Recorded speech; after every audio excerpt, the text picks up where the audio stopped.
when we in order. Thank you. God bless you. The experience. You know, we talked about him being the explainer-in-chief in 2012 for Obama. This was not that. On us, my friends, to organize in our communities and on our For You pages around three basic American principles. We value our freedom. We cherish our democracy. Thank you. God bless you. It tells the story. We'd already fallen in love.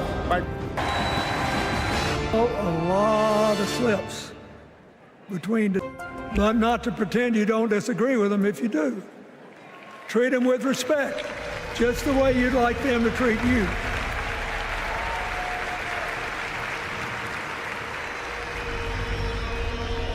Ask for their help and then follow our leader, Kamala, and ask them, how can I help you? We Democrats right now have a lot of hay in the barn. We've got massive achievements, massive It reveals the secrets of the past, the present, but there's still and what a may lot come to of be. slips between today Most and would election think me day that fortunate we have to navigate. own such a book. But I And can so- only use it in service to others. I want to That say is my this curse. from the bottom of my heart. I have no It idea wakes, how tormenting many me more of once these I'll be more, able to come to. feeding on the I mysteries started of in this '76, and I've been world, every one since. unraveling them into opportunity. But no, That opportunity 72. for whom? Lord, I'm getting old. But here's what I want you to know. If you vote for this team, if you can get them elected and let them bring in this breath of fresh air, you will be proud of it for the rest of your life. Your children will be proud of it. Your grandchildren will be proud of it.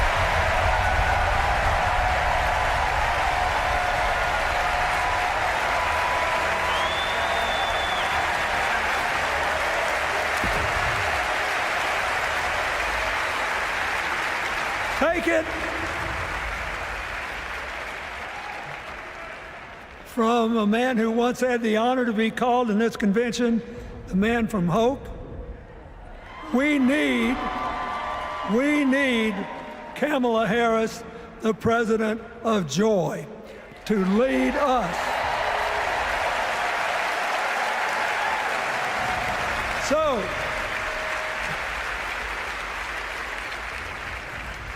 I'll be doing my part, you do yours. I'll see you when we're making a real joyful noise when the votes are counted. God bless you, and God bless America.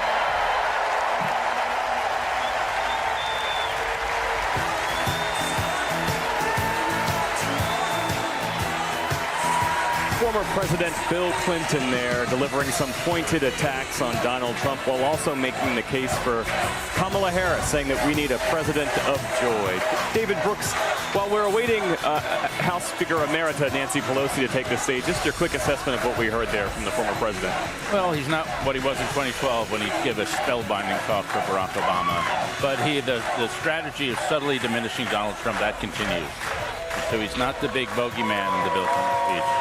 He's just like a con man, basically. Jonathan Capehart? I think for the party faithful, it's always great to hear from President Clinton. On the sheet, he was supposed to speak for 12 minutes, but it's President Clinton. He will always go over time, but he never disappoints. And speaking from a hard copy version of the speech, too. Old school. Old school. Indeed. Well, here comes Mindy Kaling. She's one of the celebrity hosts that the campaign invited tonight, and she is set to introduce Nancy Pelosi. State, Massachusetts. I love you, Massachusetts. Everyone is always hating on us, but they just don't get it. Go Sox. Go Jason Tatum. Ben Affleck, hang in there. Dunkin' Donuts is the best coffee in the world. Okay. Our next speaker needs no introduction. introduction, she was the first woman to ever serve as Speaker of the House. Yes, you know what's coming. This woman was doing Brat before Brat was Brat. The mother of dragons, please welcome Nancy Pelosi.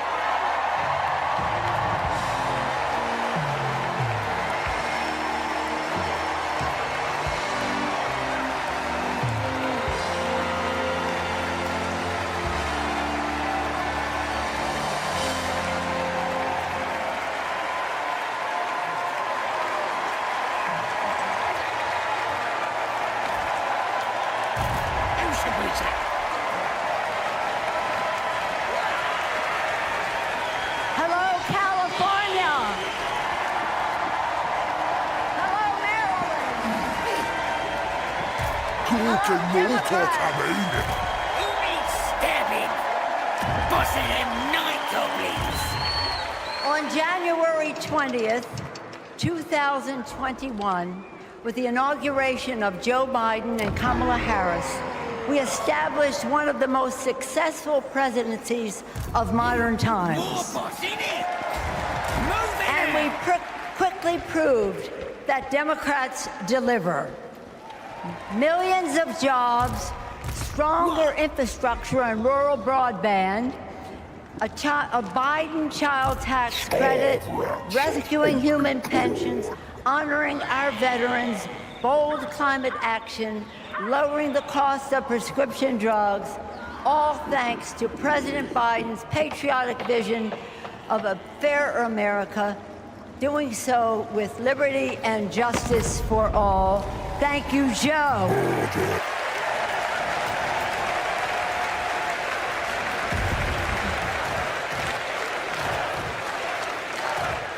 And I know that Vice President Harris is ready to take us to new heights.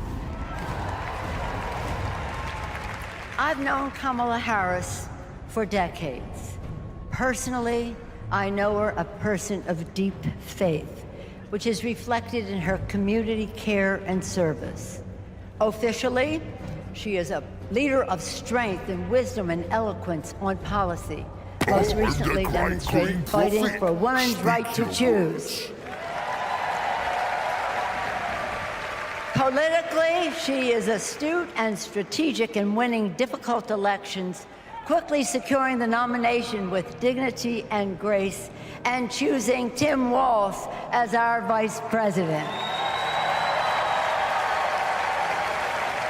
I had the honor of serving with Tim for 12 years in the Congress.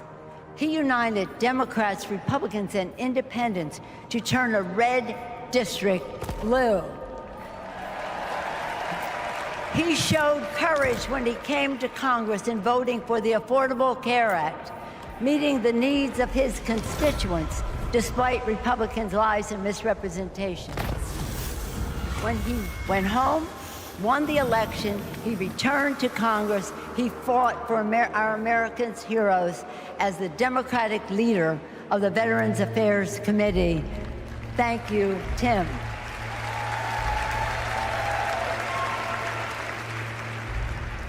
January 6th was a perilous moment for our democracy.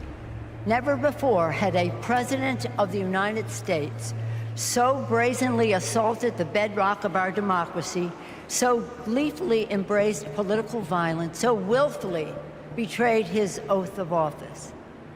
Let us not forget who assaulted democracy on January 6th. He did. But let us not forget who saved democracy that day. We did. And thank God we had a Democratic House of Representatives then. We returned to the Capitol that very same night.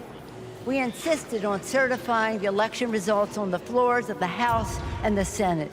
And we demonstrated to America and to the world that American democracy prevailed.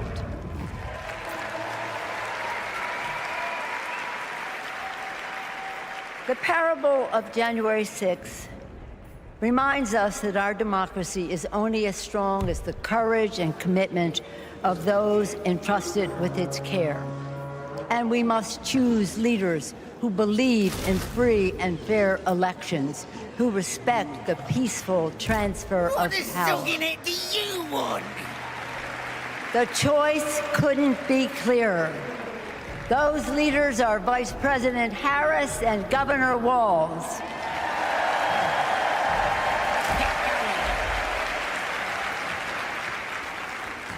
When the sun rose on January 7th, as our national anthem declares, we gave proof through the night that our flag was still there.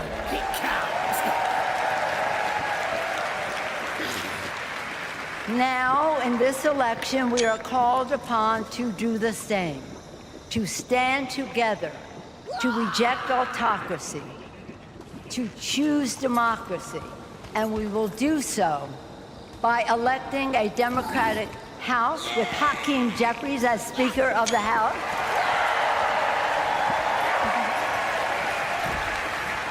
electing a Democratic Senate, electing Tim Walz as Vice President of the United States, and electing Kamala Harris as the President of the United States. Onward to victory!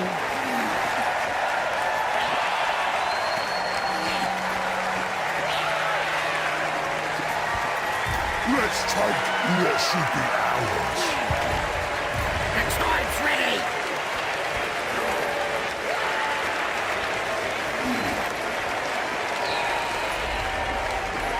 Saw Speaker Emerita Nancy Pelosi there addressing the crowd here on this third night of the Democratic National Convention. Back up here in our PBS News booth, we're joined by a very special guest. I want to welcome in Colorado Governor Jared Polis being here with us. Thank you so much. It's good to see you. It's a pleasure. It's fun to be able to watch some of these speeches from your point of view here. It's a great booth you have. Thank you very much. Well, tell us a little bit about some of the speeches you've been taking in down here, the messages we're hearing from on the stage. Yeah, you spoke earlier today as well. This was fun. I mean, this was kind of the past and the future, right? Yeah. You have Hakeem Jeffries, the speaker to be.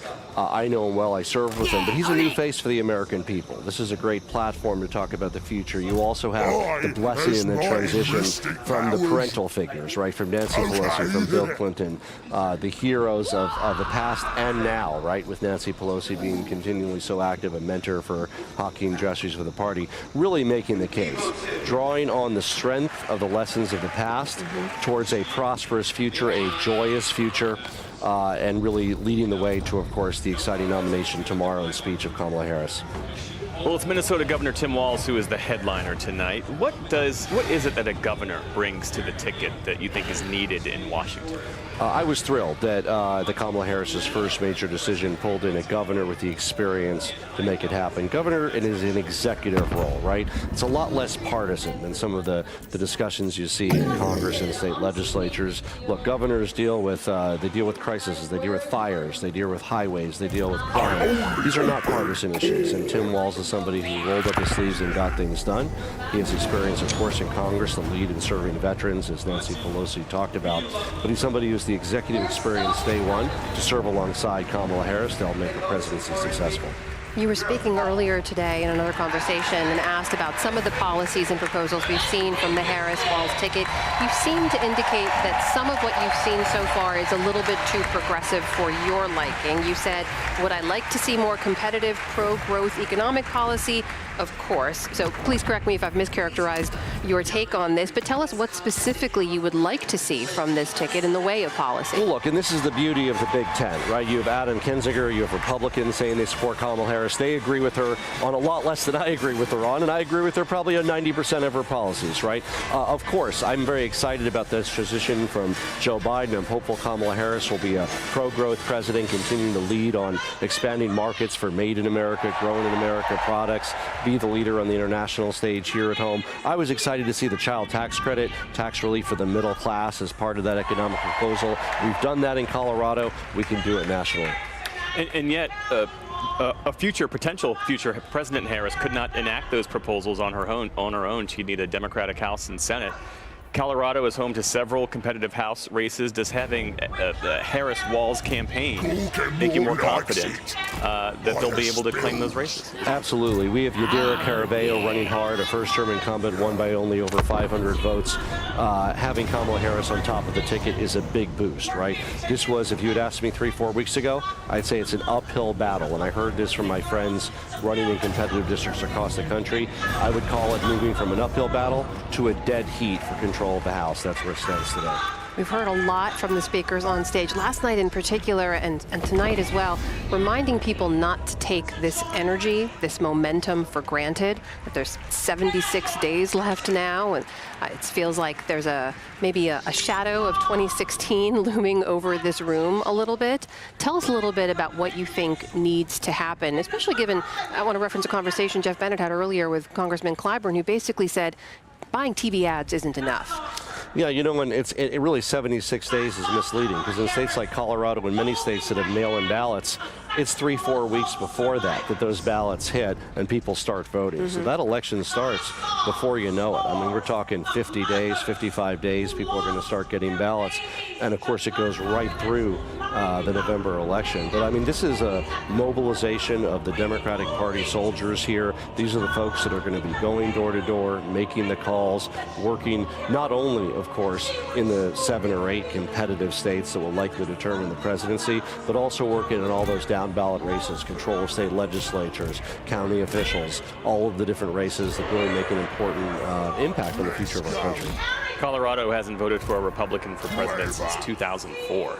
Is there anything for the Harris campaign to worry about this election cycle? We got it. I mean, really, Colorado's a state where unaffiliated voters are a strong plurality. I mean, they're going to be a majority soon. They're 48% of the voters in our state. They'll be over 50 soon. But Donald Trump does not appeal to those voters, right? I personally don't understand his full appeal. He appeals to some people, but he's not the type of Republican that's competitive in Colorado. And frankly, Coloradans are excited about Kamala Harris's forward-looking, joyous vision for our future, and I'm confident she's going to win the state. We heard former President Bill Clinton say that she would be a president of joy. This notion of campaigning on joy and hope and optimism. Help us understand why you feel like that's a resonant strategy.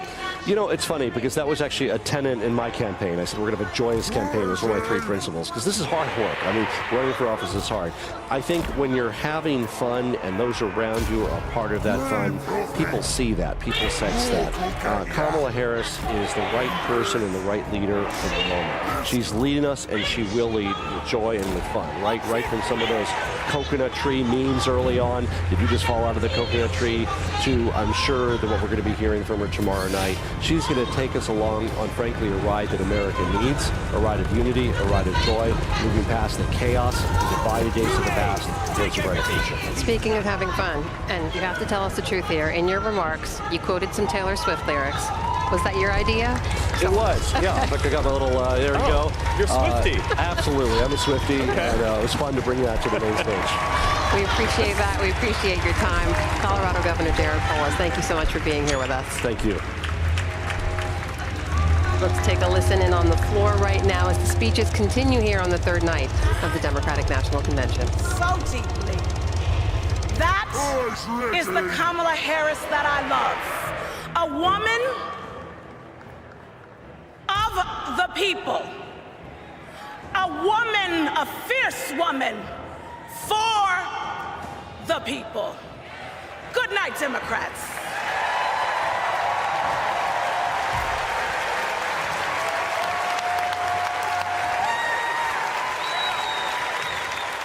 Please welcome former U.S. Associate Attorney General of the United States and the Vice President's brother-in-law, Tony West.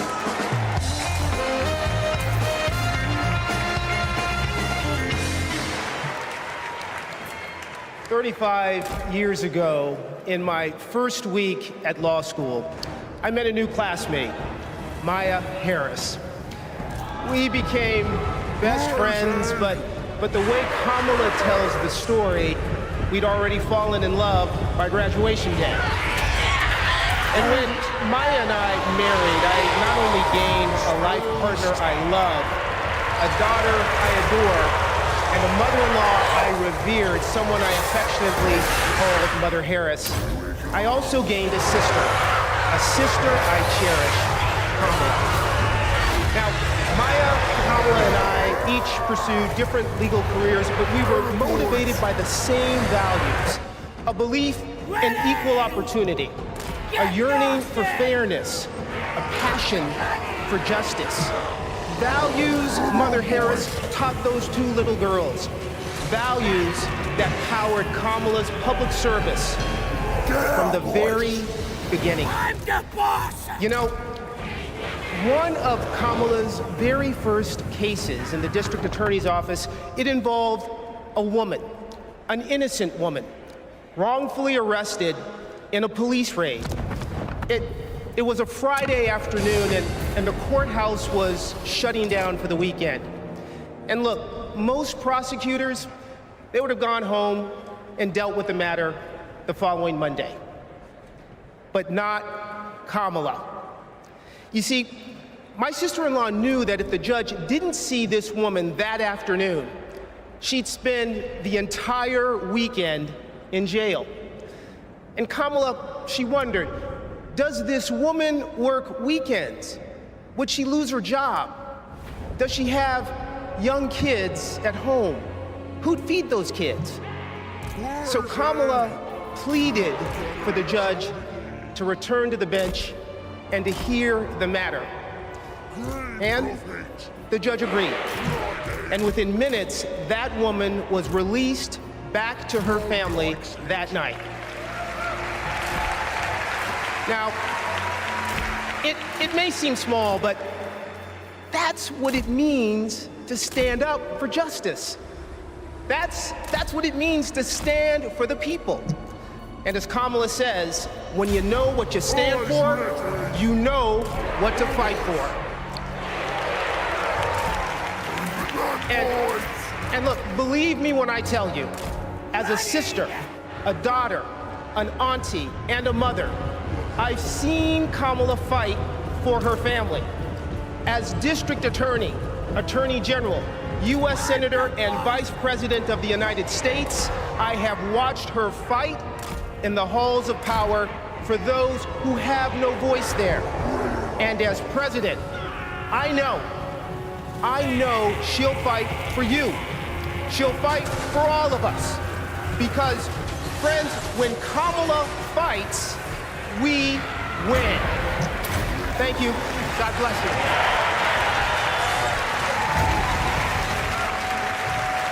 That was Tony West, Kamala Harris's brother-in-law, one of her longtime and most trusted advisors.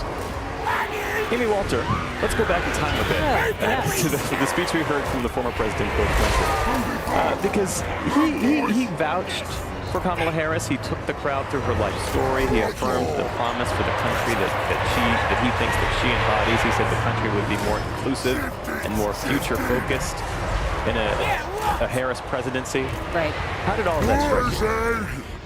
You know, we talked about him being the explainer-in-chief in 2012 for Obama. This was not that speech. I think what he was providing is the Bill Clinton playbook, what he ran on in 1992 and 1996, this idea of like what a campaign is supposed to be about. It's, as he said, it has to be forward, not backward, bring people together instead of tearing them apart. Who do you want as president? And that's the thing we're going to be talking about a lot after this convention ends, is for those people who are not in this room, for the people who haven't made a decision at this election, what they're looking for is who is the person who is going to be speaking to me, and how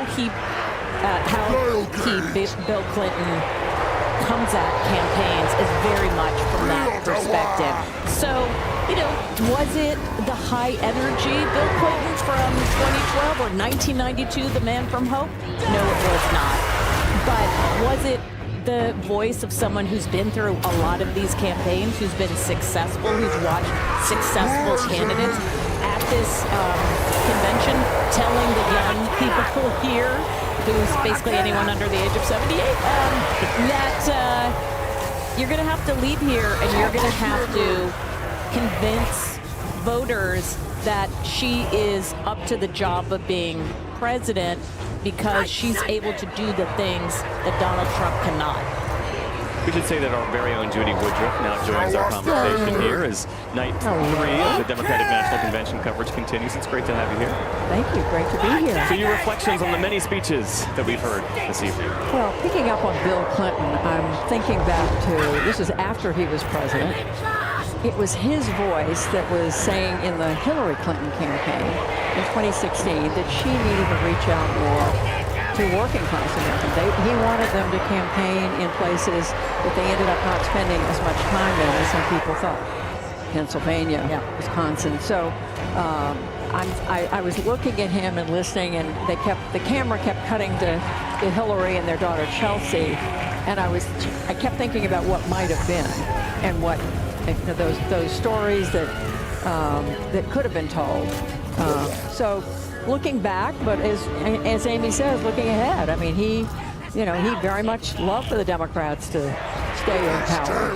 What was it? He said, was he the one who complimented George Washington? Yes.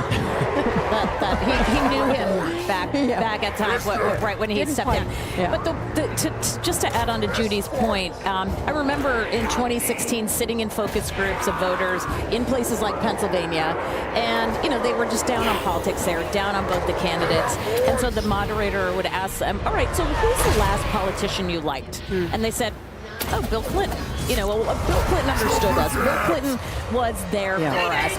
And all those folks ended up voting for Donald Trump. Right? That shift from Bill Clinton voter to Donald Trump voter has been just as consequential as the Mitt Romney voter that shifted over to Joe Biden. Jonathan and David, as we're watching the speeches unfold on stage, there's more to come, of course. We're going to hear from Governor Tim Walz himself. It strikes me conventions are about making these moments, right? You want to have some of those breakout speeches that people will be talking about for days, the moments that really resonate with folks. And Gabriel Lopez mentioned the family earlier, whose son is still how the American citizen is still being hostage by Hamas, and the moment here in the room. Man, that speech by House Minority Leader Hakeem Jeffries, though, Jonathan, that was one of those moments where the whole room just lit up and caught on to what he was saying. Right, because they knew it was coming the moment he came on stage. I remember when he came in as minority leader in the well of the House, he delivered the speech. We basically went through the alphabet. No notes, nothing, and just brought everyone to their Democrats to their feet. He prosecuting the case against the Republicans, going to the alphabet in this way that I later learned that he and his brother, growing up in Brooklyn and, being rap aficionados, would try to, go back and throw rhymes at each other. I'm showing my age, and also I'm a jazz man. So I should defer to David on this. He knows more about that than I do. But, so for him to come on this stage and give that speech, they were waiting for it. They were hungry for it. And the thing about Leader Jeffries is he is more than happy to give it to them, and he always does. David, what did you make of that? Yeah, no, I thought it was an outstanding speech. I thought it was one of the top 5 I would put up with the Obamas. And another speech which I thought was outstanding. Before I get to that, let me just mention Rachel, the mom of the hostage. I interviewed her about 100 days ago with her husband John, and she had mentioned that she had a tendency in big crowds to break down and fall on the floor. And there was a moment when the crowd was kept a prolonged exchange, and she fell on the podium. And I guess it's in these big moments that the whole pressure of her situation just hits her like a wall. And to her credit, she was able to get back up and give the speech. But to me, that was just a profoundly moving moment. The other one I wanted to mention, to get back to more conventional politicians, we didn't get to talk about this yesterday because there was so much going on.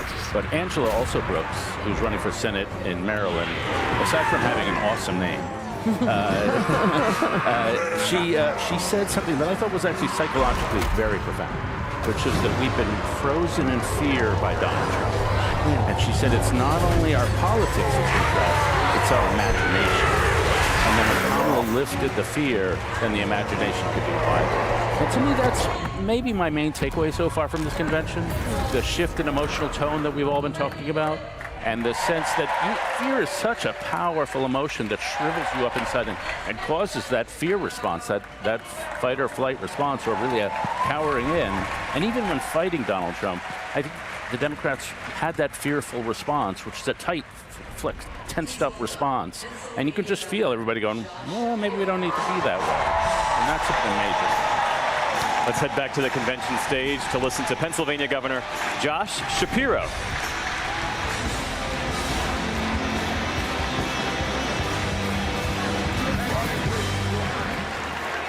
Thank you. 2.5 centuries ago in Philadelphia, a band of patriots declared their independence from a king and set ourselves on a path of self-determination. Generation after generation has embraced that responsibility. Ordinary Americans rising up, demanding more, seeking justice. And in every chapter of our American story, we've made progress and advanced the cause of freedom. Today we find ourselves writing that next chapter. Will we be a nation defined by chaos and extremism? Or will we choose a path of decency, honor, and continued progress? Kamala Harris, well, she has spent her entire career making progress.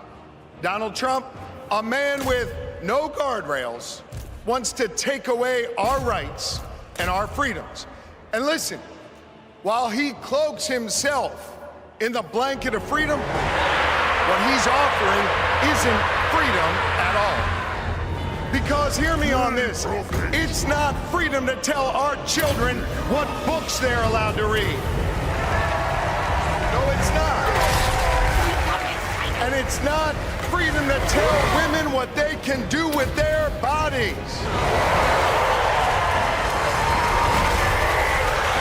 And hear me on this, it sure as hell isn't freedom to say you can go vote, but he gets to pick the winner. That's not freedom. But you know what? You know what, Democrats? We are the party of real freedom. That's right. The kind of real freedom that comes when that child has a great public school with an awesome teacher because we believe in her future. Real freedom that comes when we invest in the police and in the community so that child can walk to and from school and get home safely to her mama. Real freedom that comes when she can join a union, marry who she loves, start a family on her own terms, breathe clean air, drink pure water, worship how she wants, and live a life of purpose where she is respected for who she is.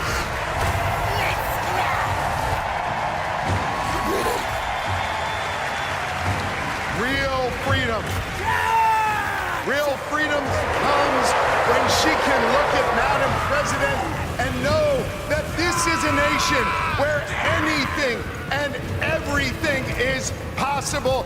That is real freedom, and that is what we are fighting for.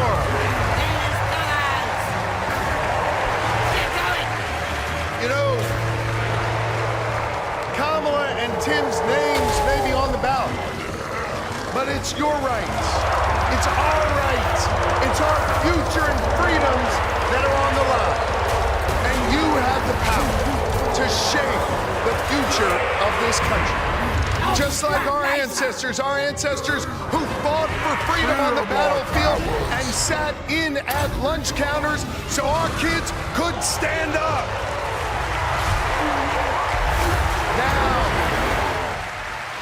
Now it's on us.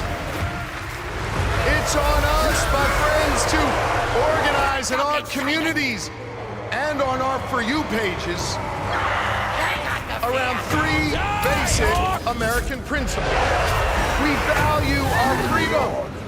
We cherish our democracy, and we love this country. And listen,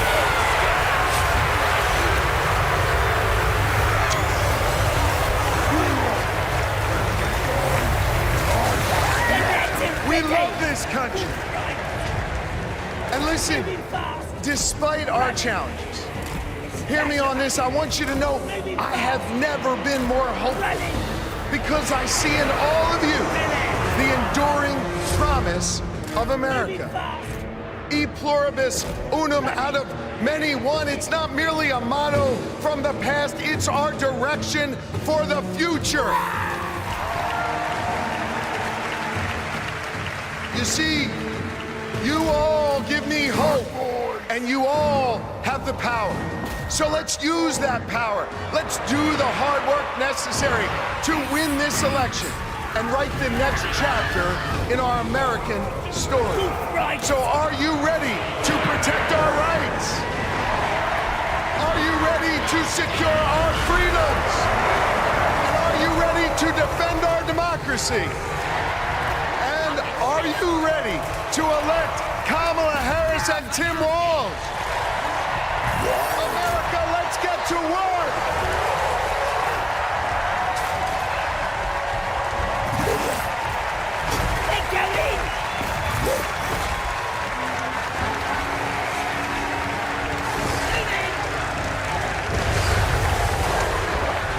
Please welcome author, activist, and youngest presidential inaugural poet in American history, Amanda Gorman.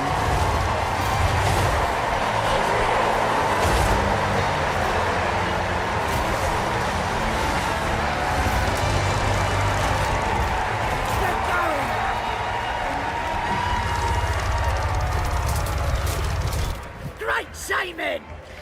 We gather at this hallowed place because we believe in the American dream.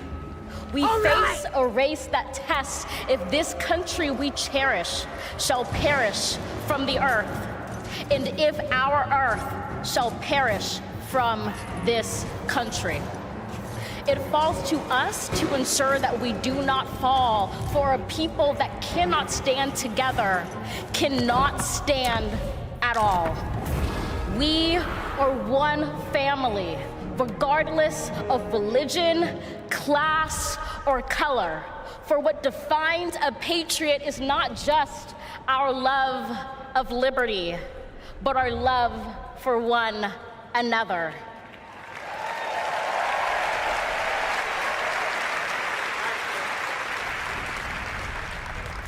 This is loud in our country's call because while we all love freedom, it is love that frees us all.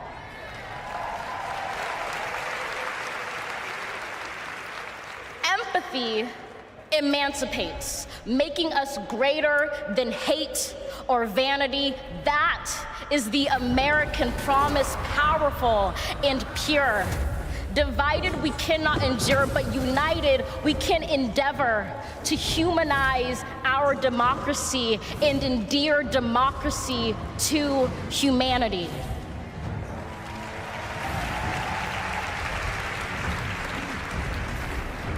And make no mistake, cohering is the hardest task history ever wrote.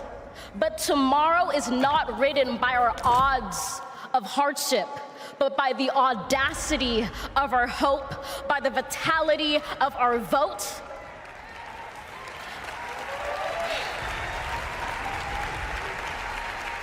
Only now, approaching this rare air, are we aware that perhaps the American dream is no dream at all, but instead a dare to dream together.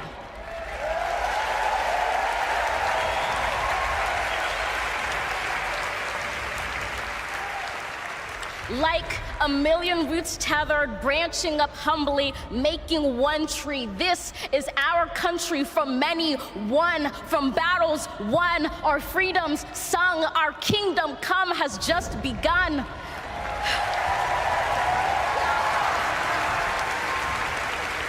we redeem this sacred scene, ready for our journey from it. Together, we must birth this early republic and achieve an unearthly summit. Let us not just believe in the American dream, let us be worthy of it.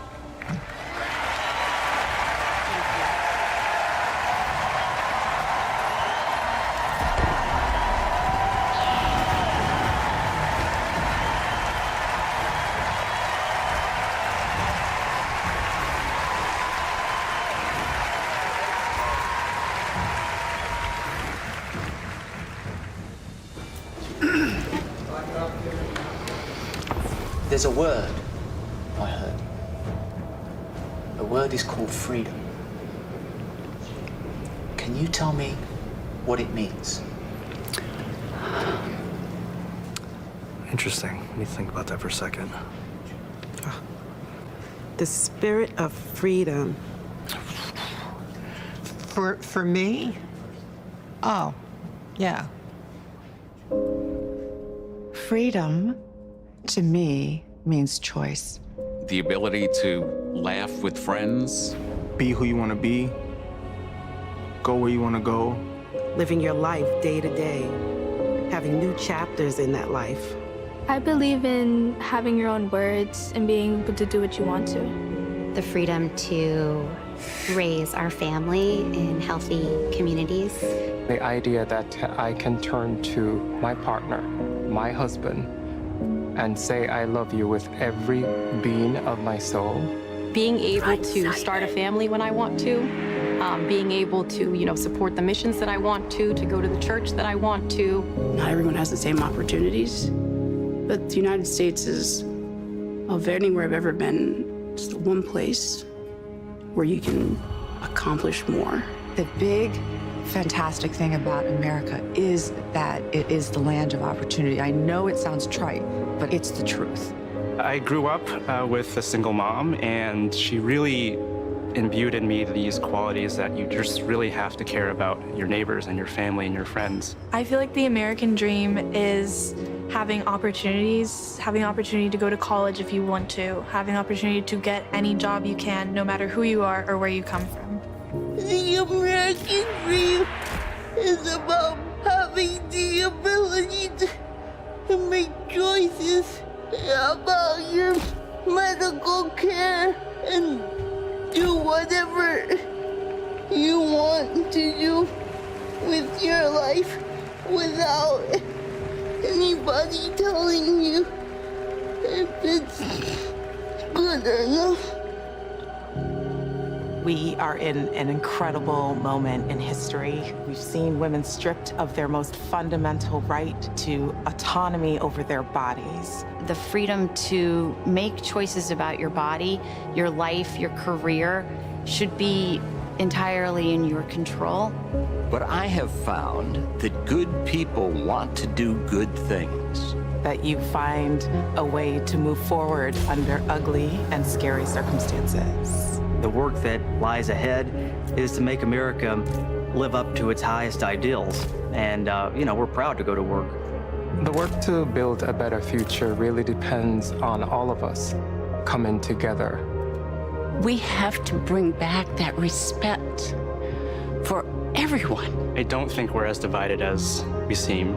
Let's come together as one big nation. I feel like we are on the verge of something very amazing in this country. It makes me want to fight for our children and future generations to ensure they have just as many, if not more, freedoms than we had. I believe in a future where my mom can feel safe no matter where she is in the country. A future that is filled with a healthy and vibrant planet where families are not separated by fences or jail bars. A future in which we all get what we need. I want to see that for people who are younger than me. Hopefully the kids I teach can chase their dreams and believe in what they want to be. I want a future for him that he knows that he's covered and protected. Everyone should think about what we can leave to the next generation. It's our responsibility. It's what we have to do. My name's Tyler. My name's Nancy Vick. And we believe in love. I'm Alex. I'm Kiara. My name is Steven. My name is Charlie. I'm a proud 7th generation Texan. I am from Waterford, Michigan, just north of Detroit. I'm from East Tennessee. And we believe in the American dream. We believe in a better world for our child, and we believe in this country. My name is Karen, and I believe in justice. My name is Nancy. My name is Thoreau. My name is Jennings. My name is Dana, My name is Todd. and we believe in freedom. My name is Gina, and I believe in freedom. My name is Pat, and I believe in the freedom to work together. Freedom or powers.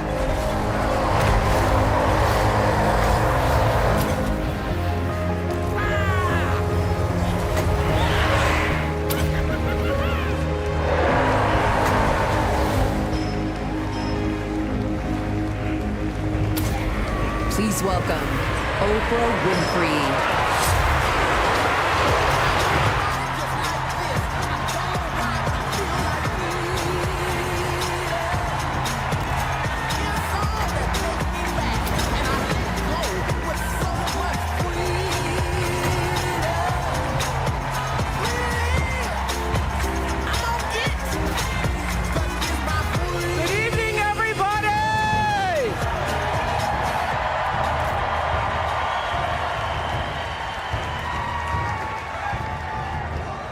Who says you can't go home again?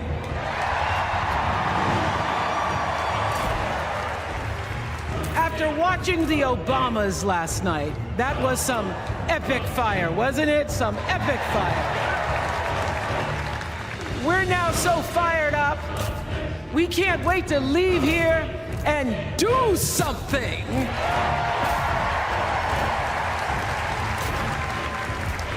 And what we're gonna do is elect Kamala Harris as the next president of the United States.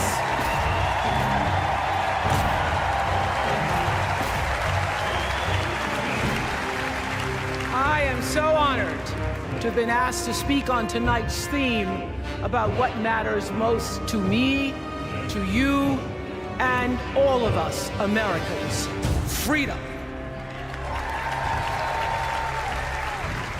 There are people who want you to see our country as a nation of us against them, people who want to scare you, who want to rule you, people who'd have you believe that books are dangerous and assault rifles are safe, that there's a right way to worship and a wrong way to love, people who seek first to divide and then to conquer. But here's the thing. When we stand together, it is impossible to conquer us.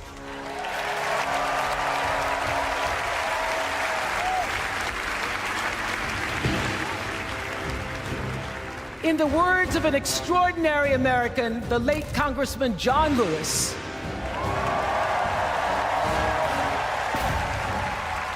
he said, no matter what ship our ancestors arrived on, we are all in the same boat now. Congressman Lewis knew very well how far this country has come because he was one of the brilliant Americans who helped to get us where we are. But he also knew that the work is not done. The work will never be done because freedom isn't free. America is an ongoing project. It requires commitment. It requires being open to the hard work and the heart work of democracy. And every now and then, it requires standing up to life's bullies.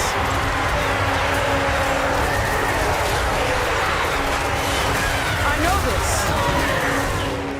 I've lived in Mississippi, in Tennessee, in Wisconsin, Maryland, Indiana, Florida, Hawaii, Colorado, California, and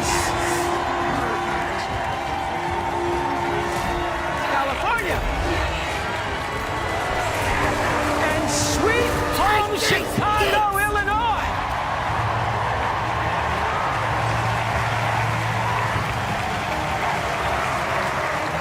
I have actually traveled this country from the redwood forest, love those redwoods, to the Gulf Stream waters. I've seen racism and sexism and income inequality and division. I've not only seen it, at times I've been on the receiving end of it. But more often than not, what I've witnessed and experienced are human beings, both conservative and liberal, who may not agree with each other, but who'd still help you in a heartbeat if you were in trouble.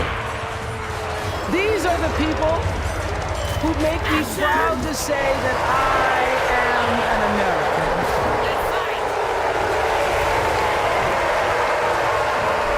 They are the best of America. And despite what some would have you think, we are not so different from our neighbors. When a house is on fire, we don't ask about the homeowner's race or religion.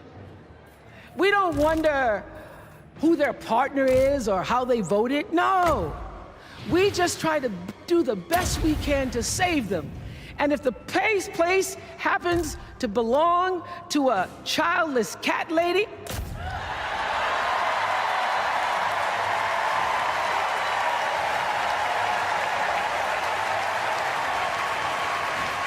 well, we try to get that cat out too.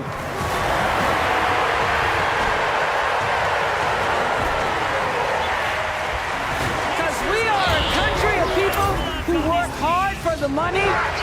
We wish our brothers and sisters well and we pray for peace. We know all the old tricks and tropes that are designed to distract us from what actually matters. But we are beyond ridiculous tweets and lies and foolery. These are complicated times, people, and they require adult conversation. And I welcome those conversations because civilized debate is vital to democracy, and it is the best of America.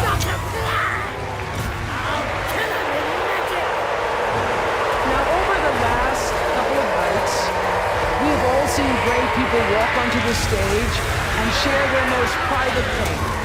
Amanda and Josh, Caitlin, Kathleen, they told us their stories of rape and incest and near-death experiences from having the state deny them the abortion that their doctor explained was medically necessary. And they told us these things for one reason, and that is to keep what happened to them from happening to anybody else. Because if you do not have autonomy over this, if you cannot control when and how you choose to bring your children into this world and how they are raised and supported, there is no American dream.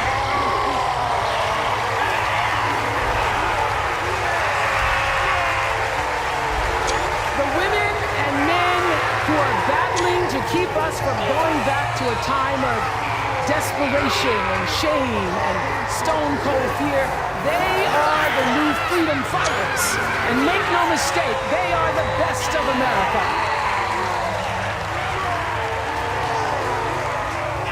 I want to talk now about somebody who's not with us tonight. Tessie Prevost Williams was born in New Orleans not long after the Supreme Court ruled that segregated public schools were unconstitutional. That was in 1954, same year I was born. But I didn't have to head to first grade at the all-white Madonna 19 school with a U.S. Marshal by my side like Tessie did. And when I got to school, the building wasn't empty like it was for Tessie. You see, rather than allowing Madonna to be integrated, parents pulled their kids out of the school, leaving only Tessie and two other little black girls, Gail Etienne and Leona Tate, to sit in a classroom with the windows papered over to block snipers from attacking their 6-year-old bodies. Tessie passed away 6 weeks ago. And I tell this story to honor her tonight because she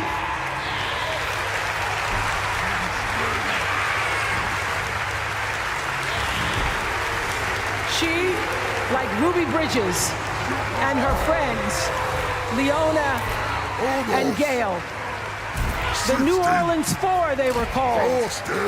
They broke barriers, and they paid dearly for it. But it was the grace and guts and courage of women like Tessie Prevost Williams that paved the way for another young girl who 9 years later became part of the second class to integrate the public schools in Berkeley, California.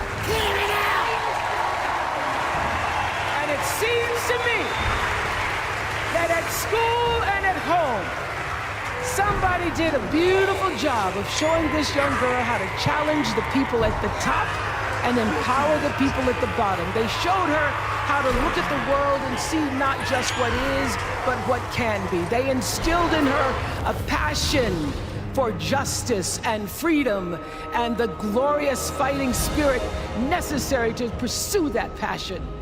And soon, and very soon,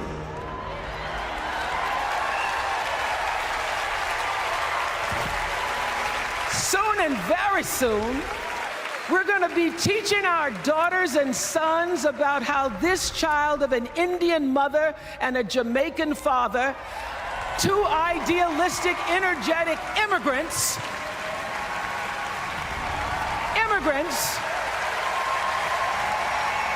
how this child grew up to become the 47th president of the United States.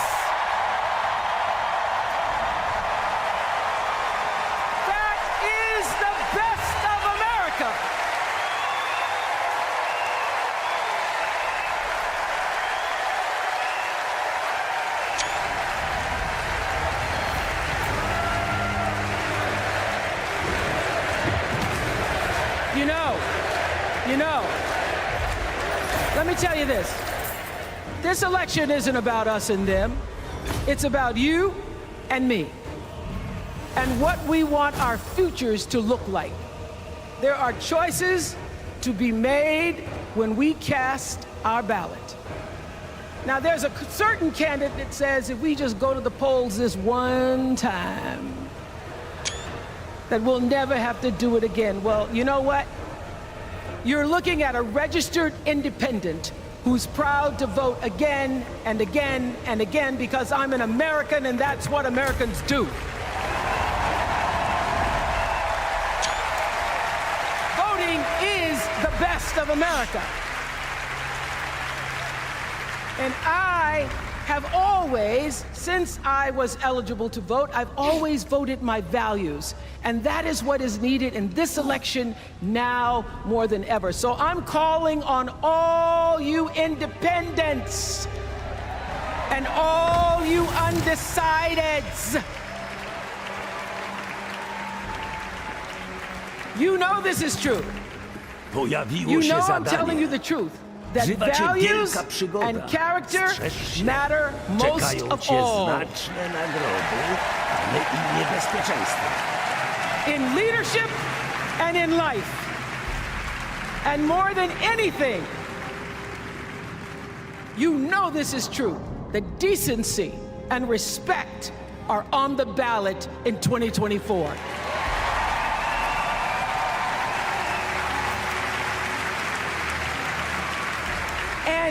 And just plain common sense. Common sense tells you that Kamala Harris and Tim Walz can give us decency and respect. They're the ones that give it to us.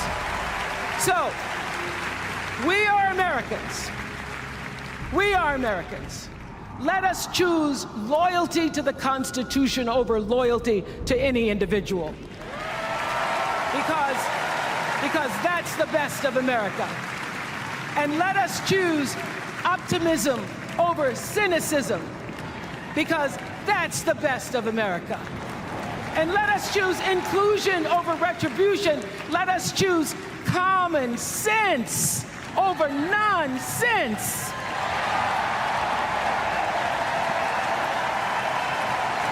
Because that's the best of America. And let us choose the sweet promise of tomorrow over the bitter return to yesterday. We won't go back. We won't be set back, pushed back, bullied back, kicked back. We're not going back.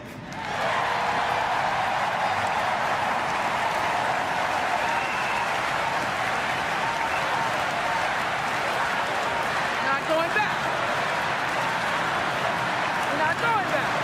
Już czas daj. Cieszysz się tak wielką renomą, że z odległych terenów ściągają kolejne oddziały, by walczyć pod twoim dowództwem. Wydaj wezwanie do ła, kierując się na stolicę konkurenta i zdobądź swe pierwsze trofeum. Because that's the best of America. But more than anything else, let us choose freedom. Why? Because that's the best of America. We're all Americans, and together, let's all choose Kamala Harris.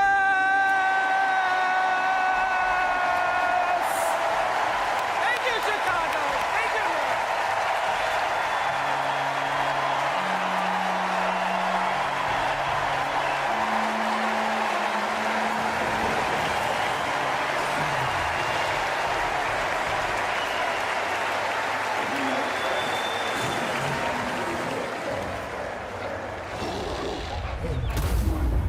Here's what I want people to know about Tim Walz. Well, everybody at Mankato West High School loved Tim Walz. Yeah, I mean, Tim was jovial. When he would start teaching, it was like full contact teaching. You could not help but be interested in what he was talking about. He seemed to care about everybody in his class. He knew everyone's name. He wanted to know what interested you, how to engage you, what you were excited about, what you're feeling bad about. Mr. Walz was my geography and social studies teacher. Mr. Walz was my football coach. My middle school basketball coach, when we were doing the high school play The Nerd, he was the person building the sets. I don't think that there has ever been a moment where I've seen Tim exhausted from giving or engaging. He always seems like that person that's got the never-ending gas tank who can keep going. When I decided to come out as gay, we started the Gay Straight Alliance. Tim Walz was the faculty advisor. We saw him not only as a teacher, but a mentor and a leader. Mr. Walz was a really big part in helping build this community, and he's a big reason why I became a teacher myself.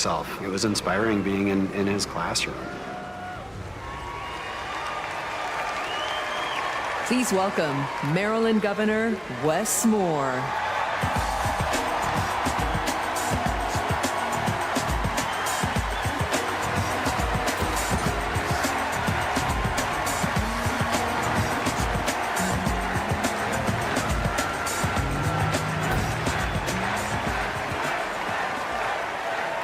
Thank you. Thank you. You're the boss. On March 26th, at 1:30 in the morning, a container ship, the length of 3 football fields, slammed into the Francis Scott Key Bridge in Baltimore, and the bridge collapsed. A port that drives 13% of our state's economy was now closed. Thousands of workers were hours away from waking up and realizing they no longer had a job. Who can I stand? 6 Marylanders who had been on the bridge in the middle of the night fixing potholes lost their lives. And one of the first phone calls that I got that morning started with these 3 words. Gov, it's Kamala. She said, I know you spoke to the president, and I want you to know we are here with you every step of the way.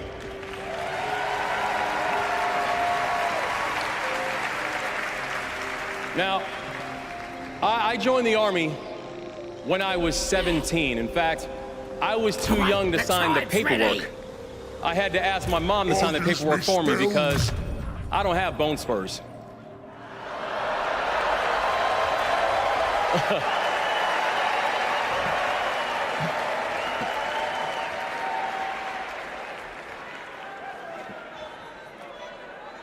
I led soldiers in combat in Afghanistan.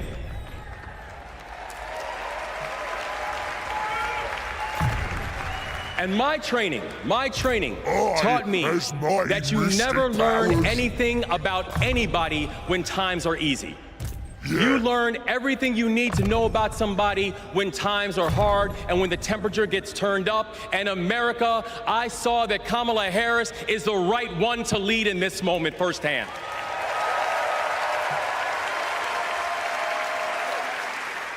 And united with the Almighty God's grace, we brought closure to the families of the 6 victims. And while many said it could take 11 months to reopen the port of Baltimore, we got it done in 11 weeks.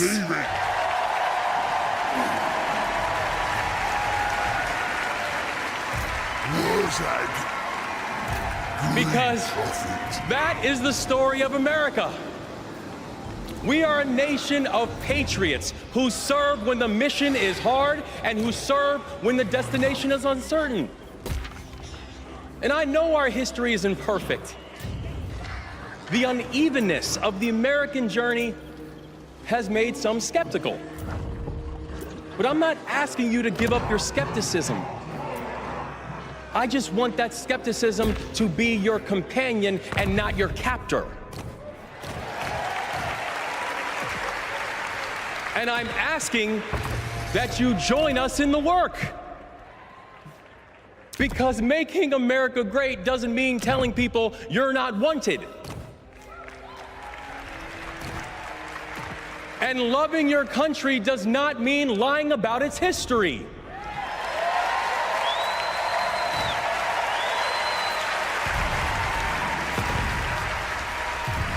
Making America great means saying the ambitions of this country would be incomplete without your help.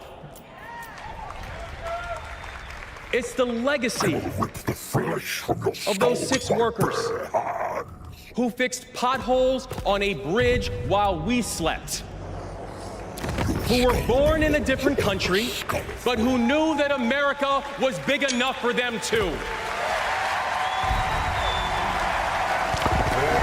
Awful careful about what you want to say to me.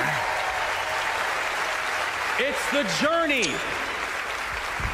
It's the journey of a man raised by a remarkable immigrant single mom, a man who felt handcuffs on his wrists at 11 years old, who now stands before you as the 63rd governor of Maryland and the first black governor in the history of our state.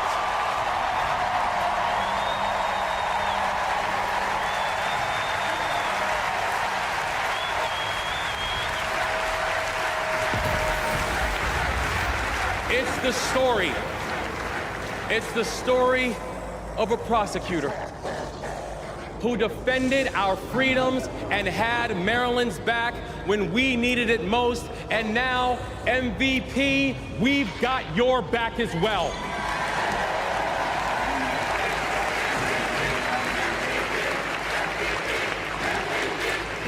Right. It's my fellow veteran, my brother, and the next Vice President of the United States, Tim Walz. And now, Tim knows that in the military, you count the days towards mission completion. So guess what, y'all? We have got 75 days and a wake-up until Election Day. 75 days in a wake-up for us to prove what Americans can do when the pressure is on. 75 days and a wake-up for us to show that true patriots do not whine and complain. We put our heads down and we get to work. 75 days and a wake-up to build a future that those who came before us hope for, and those who come after us that they deserve.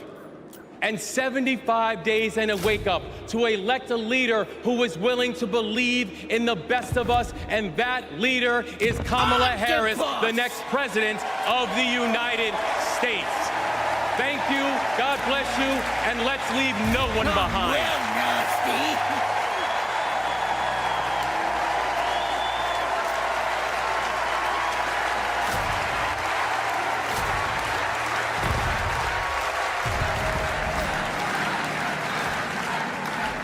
Please welcome former South Bend, Indiana Mayor Pete Buttigieg.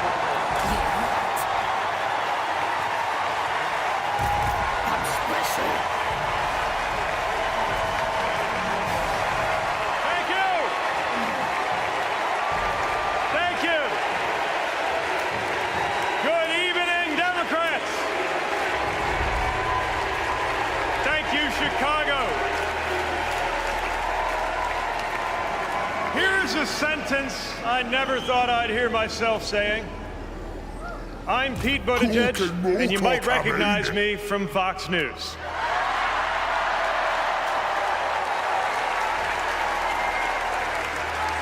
I believe in going anywhere, in service of a good cause, and friends, we gather in a very good cause, electing Kamala Harris and Tim Walz, the next president and vice president of the United States.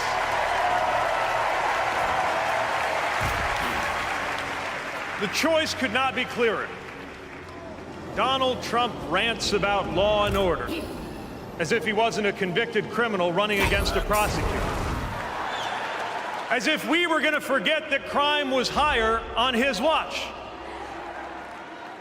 Talks about the forgotten man, hoping we'll forget that the only economic promise that he actually kept was to cut taxes for the rich. The great green prophet.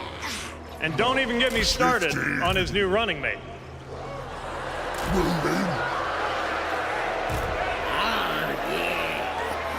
At least Mike Pence was polite. J.D. Vance is one of those guys who thinks if you don't live the life that he has in mind for you, then you don't count.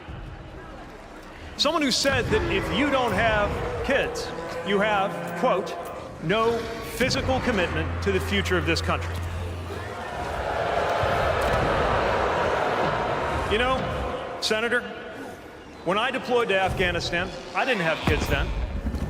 Many of the men and women who went outside the wire with me didn't have kids either. But let me tell you, our commitment to the future of this country was pretty damn physical.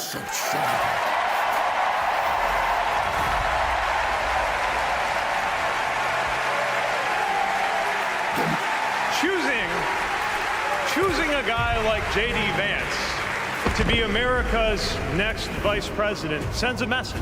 And the message is that they are doubling down on negativity and grievance. Committing to a concept of campaigning best summed up in one word: darkness. Darkness is what they are selling. The thing is, I just don't believe that America today is in the market for darkness. I believe America is ready for a better kind of politics. Yes, politics at its worst can be ugly, crushing, demeaning, but it doesn't have to be. At its best, politics can be empowering, uplifting. It can even be a kind of soul craft. My faith teaches me that the world isn't made up of good people and bad people, but rather that each of us is capable of good and bad things. And I believe leaders matter because of what they bring out in each of us, the good or the bad. Right now, the other side is appealing to what is smallest within you. They're telling you that greatness comes from going back to the past. They're telling you that anyone different from you is a threat. They're telling you that your neighbor or nephew or daughter who disagrees with you politically isn't just wrong, but is now the enemy. I believe in a better politics, one that finds us at our most decent and open and brave. The kind of politics that Kamala Harris and Tim Walz are offering. And as you have felt these many days, that kind of politics also just feels better to be part of. There is joy in it, as well as power.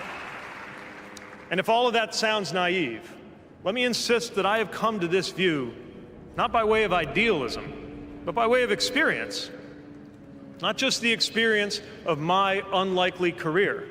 Someone like me serving in Indiana, serving in Washington, serving in uniform.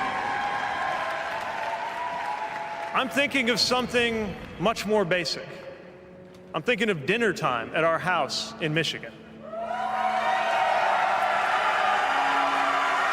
When the dog is barking and the air fryer is beeping and the mac and cheese is boiling over, and it feels like all the political negotiating experience in the world is not enough for me to get our 3-year-old son and our 3-year-old daughter to just wash their hands and sit at the table. It's the part of our day when politics seems the most distant, and yet the makeup of our kitchen table, the existence of my family, is just one example of something that was literally impossible as recently as 25 years ago, when an anxious teenager growing up in Indiana wondered if he would ever find belonging in this world.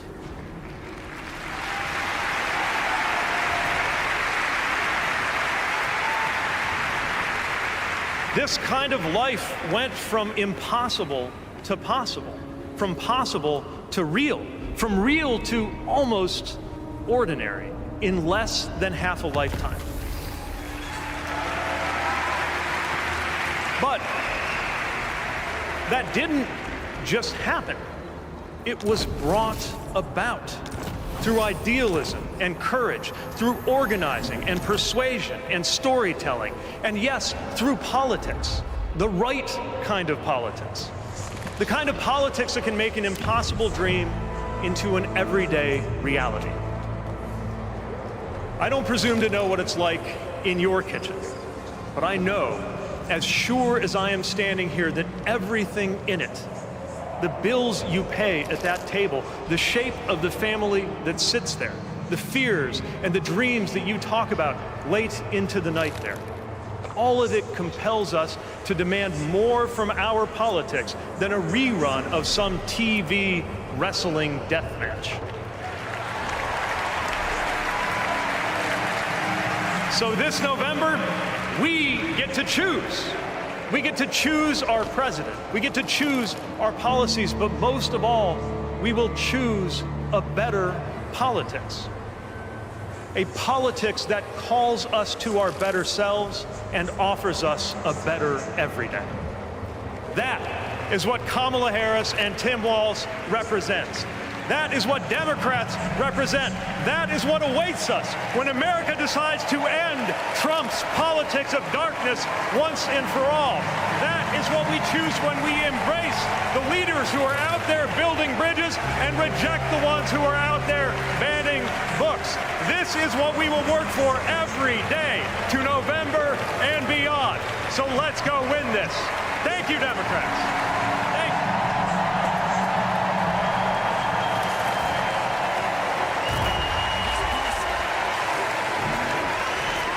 Once known as Mayor Pete, formerly in South Bend, Indiana, now known as Secretary Pete, Secretary of Transportation, addressing the crowd here at the Democratic National Convention. Our Laura Bruin-Lopez has been down on the floor taking in all of these remarks with the delegates. Laura, tell us a little bit about how the speeches have been going over with the folks you're talking to.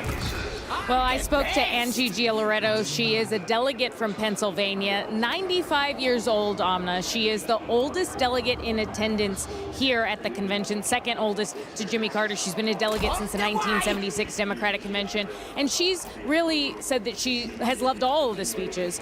She's very excited to be here. She said that she hopes to hear from Kamala Harris tomorrow that Harris cares about everyone and that her top issues are abortion, the economy, and she's really concerned about hatred. She says there's too much hatred in the country right now. She also says that she thinks Harris is going to make more young people interested in politics, and her message to to those younger voters is that they should vote, that this is the, quote, chance of a lifetime to get a woman into office. And she said it's not just because she's a woman that she'd like to see that, but that she says women are protective and that it's time to give women a chance. She also told me that she thought President Biden did the right thing by stepping aside on the... Laura Brown Lopez. All right, let's head back to the floor for a special performance by John Legend and Sheila E. Boy, has seen the future.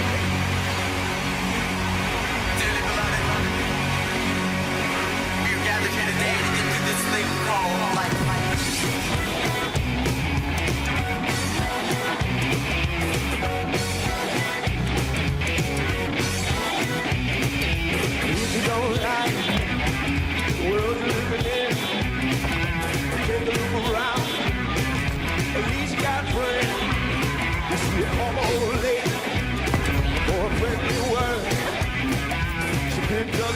Dropped it on the floor. It's all I heard. Are we gonna let the elevator break us down?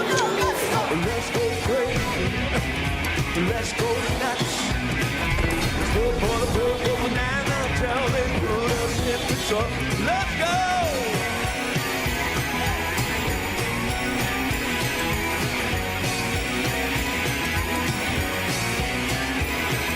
We're all excited, but we don't know why. Millions cars, we're all gonna die. And when we do, oh, what's it all for? You better live now before the grim reaper comes knocking on your door. We gonna let the elevator break us down. Let's go crazy. Let's go nuts. Let's go for the purple banana till they put us in the truck. Let's go! Come on, baby! I need everybody to get nuts with me. Come on! Are we on here?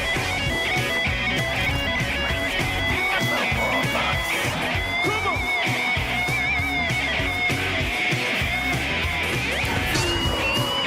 Let's go! Let's go! Yeah, we gonna let the elevator bring us down. Let's go. Put your hands together.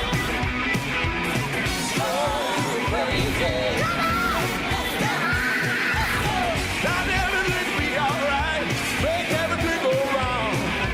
Kill them, thrill them, not but kill them. Kill them. He's coming. He's coming. He's coming. Yeah.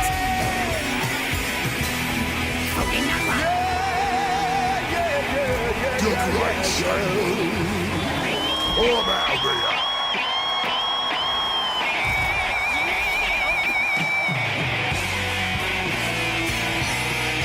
This way! Boss ahead, Let's go!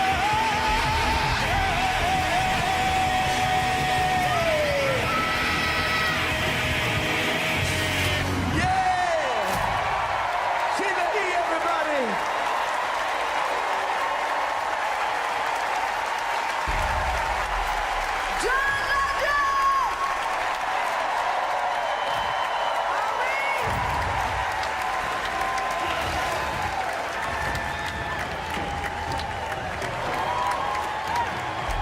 And with that, our focus shifts squarely to Minnesota. Of course, a tribute there to Minnesota's own Prince, performed by John Legend and Sheila E. We're expecting, of course, more about Governor Tim Walz in just a moment. Back here, Jonathan Capehart, you have been taking in these speeches along with us. We've heard from a number of folks. Just reflect on what we've been hearing so far. What stands out to you this evening? Well, I want to talk about Secretary Pete's speech. You know, like yesterday with Michelle Obama being seen with Secretary Pete, you know, out gay man, married, 2 children, and I don't have the exact words, but you're talking about the sweep of his story. You know, 25 years, he's gone from an impossible dream of being a gay man and having a family to being that gay man married with a family and going from impossible to ordinary, which is really what all Americans want. It's just a basic, ordinary life with no one telling them how to lead their lives. This focus on freedom we're hearing again and again. We expect that message to be repeated more by Senator Amy Klobuchar of Minnesota. She's taking the stage now. Let's listen in. That was a warm-up act. On behalf of the great state of Minnesota, where purple reigns, I stand before you in support of our next Vice President, Tim Walz. In Minnesota, we trust a coach who turned a team that was 0-27 into state champions. In Minnesota, we trust a hunter who has stood in a deer stand in 10-degree weather. In Minnesota, we trust a candidate who has made a viral video on how to change a burnt-out headlight. And I know we aren't alone, but in Minnesota, we love a dad in plaid.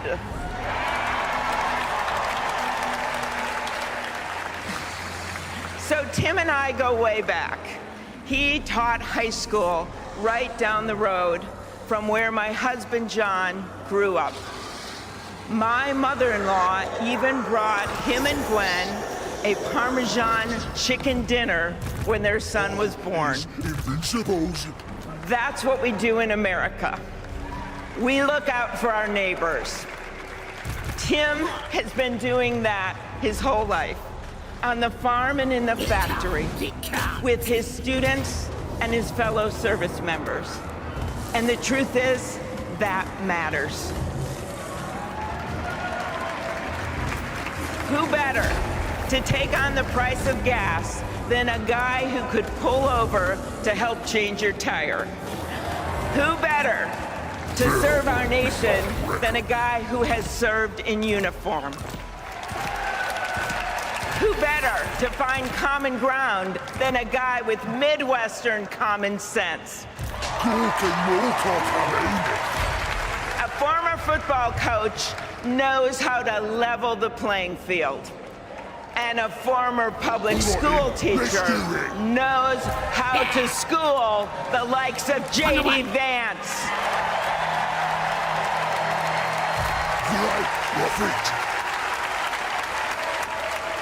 What you've done with your life matters, and what you do with power matters too. Tim has delivered paid leave, school lunches, and the biggest tax cut in Minnesota history. A Democrat from a red district in a purple state, Tim has brought Minnesota together. And together with Vice President Kamala Harris, I know he will do the same for our nation. America, there is so much that we share, so much that connects us. Way up north in Minnesota, out of Lake Itasca, flows the Mississippi River. It starts small and it grows wider. It flows down to Wisconsin and to Iowa. It goes down to Illinois and to Missouri. It goes to Kentucky and Tennessee. It goes to Arkansas. Yes, and it goes way down to Mississippi. And then it goes all the way down to New Orleans, Louisiana, where the spirit of our nation's resilience abounds. So let us commit here and now to cross the river of our divides to get to a higher ground. And let us join together to elect Kamala Harris and Tim Walz.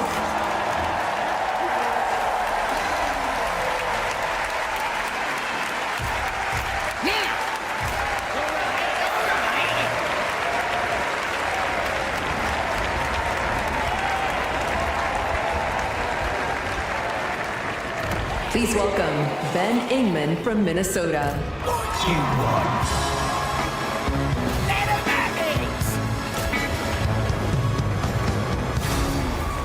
Tim Walz is the kind of guy you can count on to push you out of a snowbank.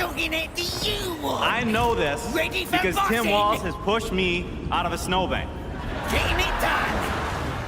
I grew up next door to the Walzes in Mankato. Mr. Walz was also my geography teacher and my coach. It's forbidden. Not for high school football, but for 7th grade basketball and track. So what was a high school football coach doing coaching 7th grade basketball and track? Well, there was a kid in the high school who couldn't afford to pay for lunch, and he ran up a lot of debt. And Tim and Gwen decided they'd help pay it off. They started calling around the district to see if there were any positions they could fill to make a little extra money, and that's how he wound up coaching us 7th graders. That's right. Coach Walz got us excited about what we might achieve together. He believed in us, and he helped us believe in each other. And his leadership stuck. That track team went on to win a state title, just like the football team. That's right. Speaking of which, come on out, Scarlets. Yeah!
You know, all this got me thinking about the kinds of leaders we need.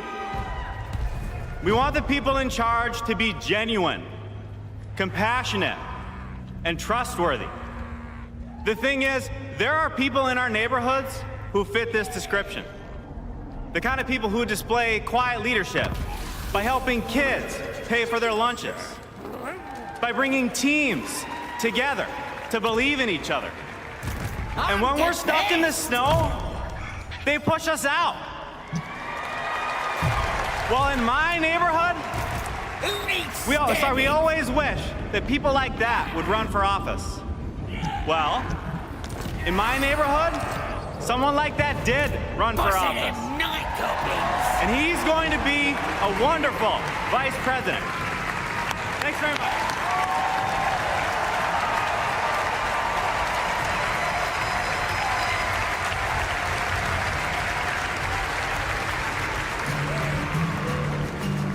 Out here in the wide open spaces, we are reminded of the values we share: a commitment to community, country, and standing up for what's right.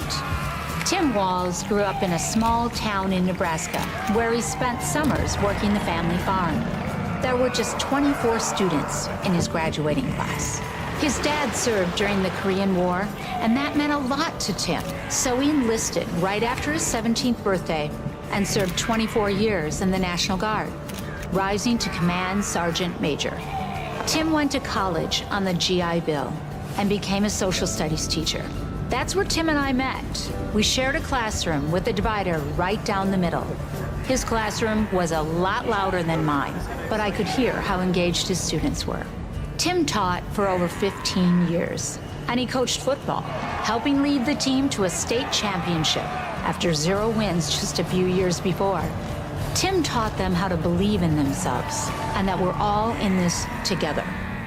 When one of our students started the school's Gay Straight Alliance, Tim agreed to serve as faculty advisor because he knew how impactful it would be to have a football coach involved. He inspired his students, and he changed lives. He is just so joyful in everything that he does, but I think also standing up for, what he believes to be right, stands up to bullies. Then, Tim's students inspired him to run for Congress in southern Minnesota. Tim spent a lot of time working with Republicans, fighting to help farmers and expanding veterans' benefits.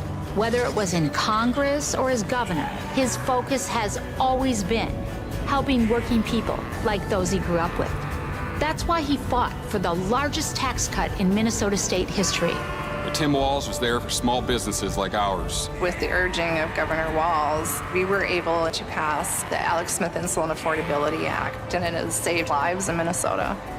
With Tim as governor, Minnesota is one of the best places to raise a family and one of the best states for business. Tim's a lifelong hunter and gun owner. What you want? But after the Sandy Hook school shooting, he knew that we had to do something. So he's fought for background checks and red flag laws. But of all the things he's done, Tim loves being a dad. We struggled to have kids, and fertility treatments made it possible. There's a reason our daughter is named Hope. Hope and Gus mean the world to us. Governor Walz making good on a promise to his son and family yesterday by getting them a puppy. Then we're gonna go get some food, corn dog. I'm vegetarian. Turkey then. And Turkey's meat. Not in Minnesota, turkey special.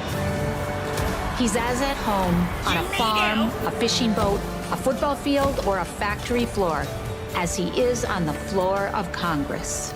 Tim's commitment to service all comes back to the values we grew up with. Love your country, help your neighbor, and fight for what's right. Because that's what America is all about. 2 middle-class kids.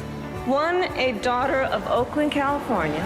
The other, a son of the Nebraska Plains, only in America.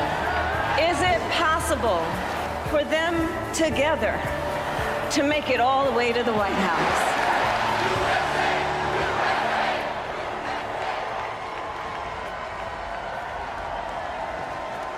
Let's take what should Please be welcome ours. the Democratic nominee for Vice President, Governor Tim Walz.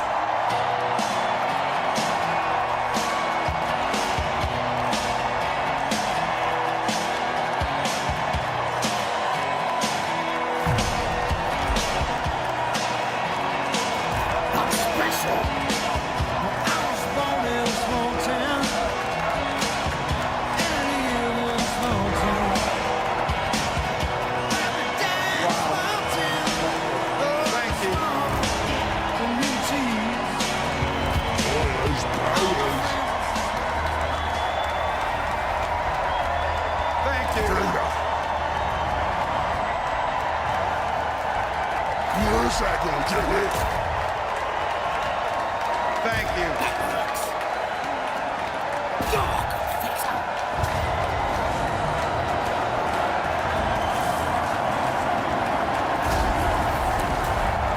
Wow. Well, thank you. Thank you, first of all, to Vice President Harris. Thanks for putting your trust in me and for inviting me to be part of this incredible campaign. And a thank you to President Joe Biden for 4 years of strong, historic leadership.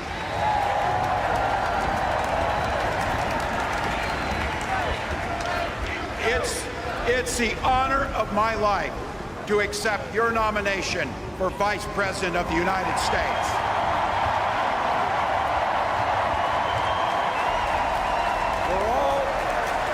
We're all here tonight for one beautiful, simple reason. We love this country. So thank you To all of you here in Chicago and all of you watching at home tonight, thank you for your passion. Thank you for your determination. And most of all, thank you for bringing the joy to this fight.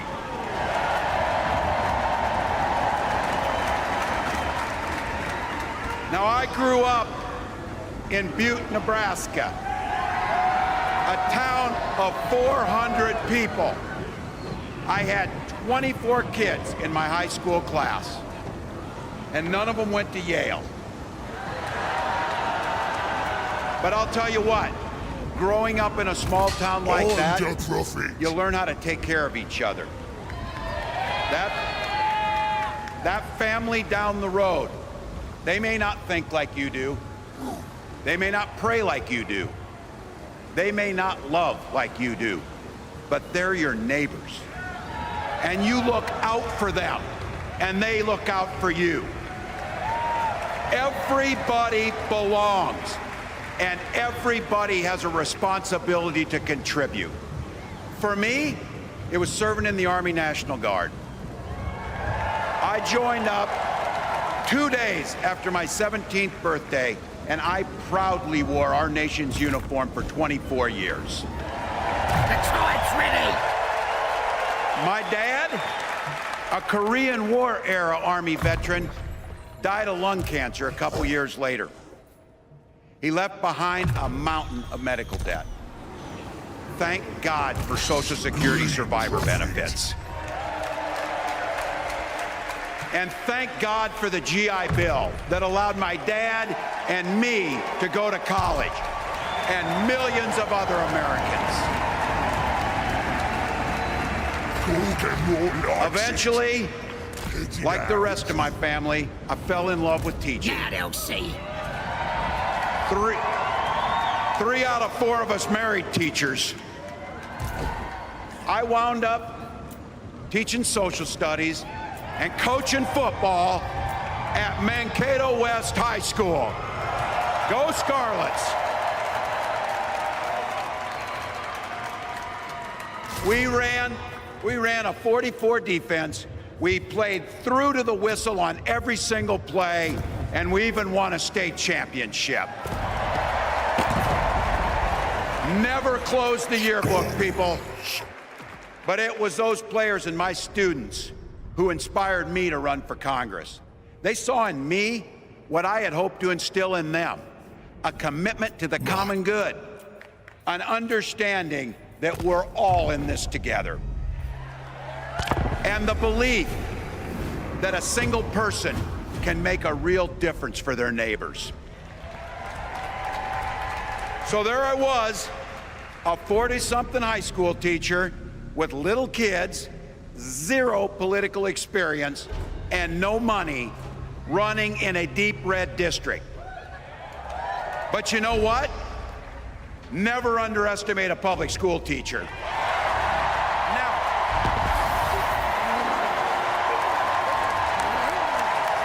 I represented my neighbors in Congress for 12 years, and I learned an awful lot.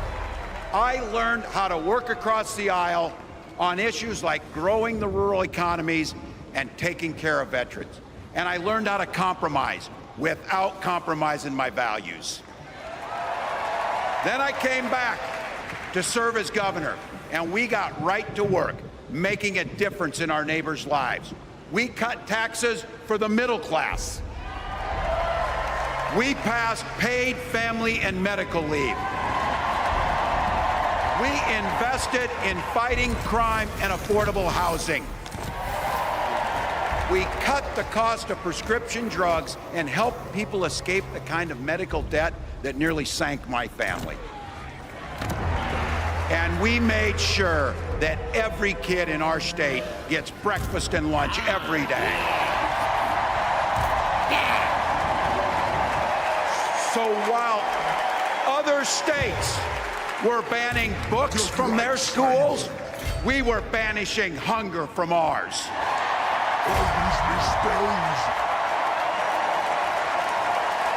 We also protected reproductive freedom because in Minnesota, we respect our neighbors and the personal choices they make. even if we wouldn't make those same choices for ourselves, we've got a golden rule. Mind your own damn business. Anything you say. And that includes IVF and fertility treatments. And this is personal for Gwen and I. What is sucking it? If you've never experienced the hell that is infertility, I guarantee you know somebody who has. And I can remember praying each night for a phone call. The pit in your stomach when the phone would ring, and the absolute agony when we heard the treatments hadn't worked. It took Gwen and I years, but we had access to fertility treatments. And when our daughter was born, we named her Hope. Hope, Gus, and Gwen, you are my entire world, and I love you.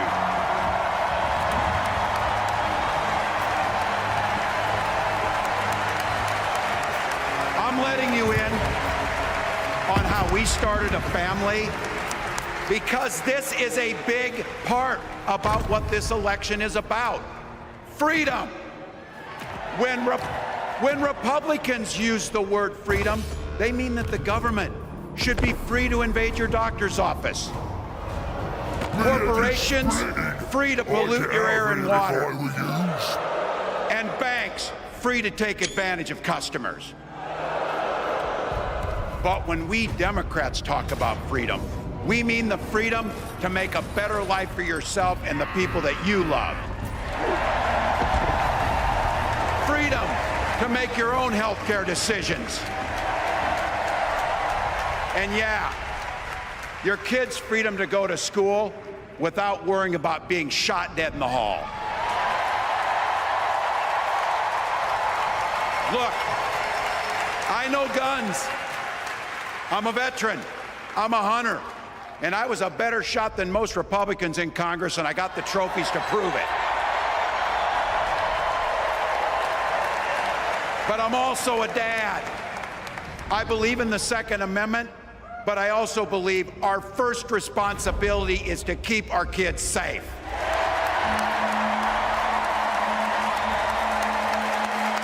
That's what this is all about.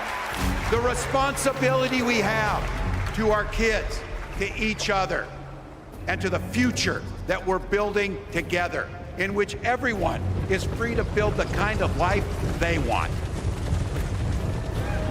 But not everyone has that same sense of responsibility. Some folks just don't understand what it takes to be a good neighbor. Take Donald Trump and J.D. Vance. Their Project 2025 will make things much, much harder for people who are just trying to live their lives. They spent a lot of time pretending they know nothing about this. But look, I coached high school football long enough to know, and trust me on this. When somebody takes the time to draw up a playbook, they're going to use it.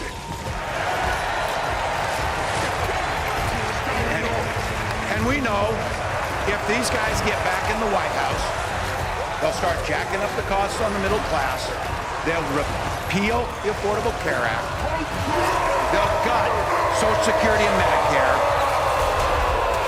And they will ban abortion across this country, with or without Congress.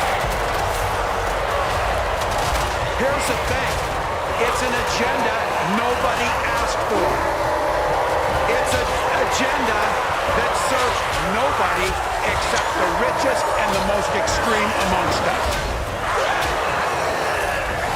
And it's an agenda that does nothing for our neighbors in need. Is it weird? Absolutely. Absolutely. But it's also wrong. And it's dangerous. It's not just me saying so. It's Trump's own people. They were with him for 4 years. They're warning us that the next 4 years will be much, much worse. You know, when I was teaching every year, we'd elect a student body president. And you know what? Those teenagers could teach Donald Trump a hell of a lot about what a leader is. Leaders don't spend all day insulting people and blaming others. Leaders do the work. So I don't know about you. I'm ready to turn the page on these guys. So go ahead. Say it with me. We're not going back.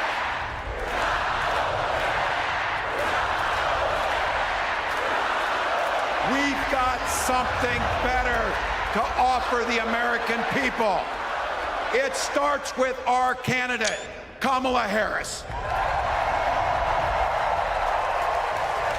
From her first day as a prosecutor, as a district attorney, as an attorney general, as a United States senator, and then our vice president, she's fought on the side of the American people.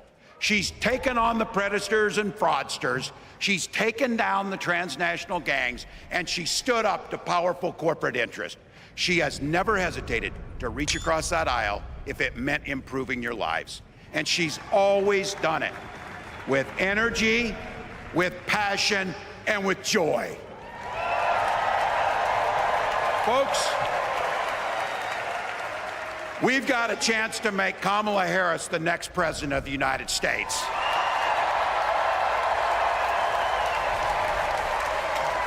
But I think we owe it to the American people to tell them exactly what she'd do as president before we ask them for their votes. So here, this is the part, clip and save it and send it to your undecided relatives so they know. If you're a middle-class family or a family trying to get into the middle class, Kamala Harris is going to cut your taxes. If you're getting squeezed by prescription drug prices, Kamala Harris is going to take on Big Pharma. If you're hoping to buy a home, Kamala Harris is going to help make it more affordable. And no matter who you are, Kamala Harris is going to stand up and fight for your freedom to live the life that you want to lead. Because that's what we want for ourselves, and it's what we want for our neighbors.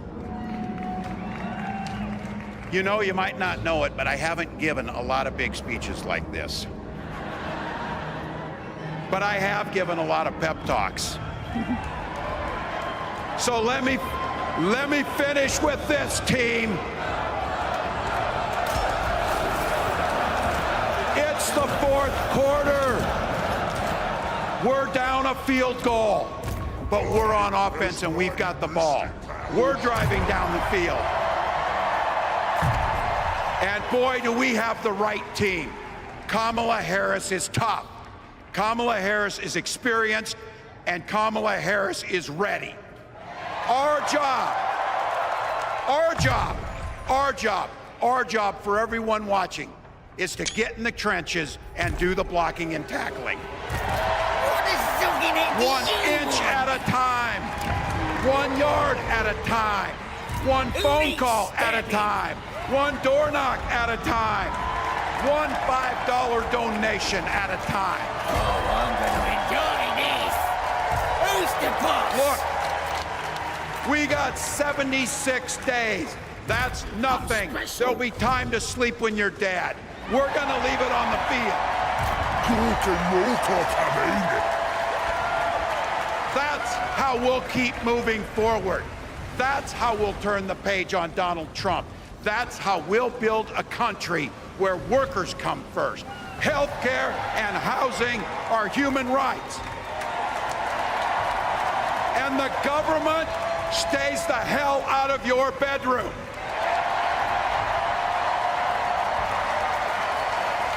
That's how we make America a place where no child is left hungry, where no community is left behind, where nobody gets told they don't belong. That's how we're gonna fight. And as the next president of the United States always says, when we fight,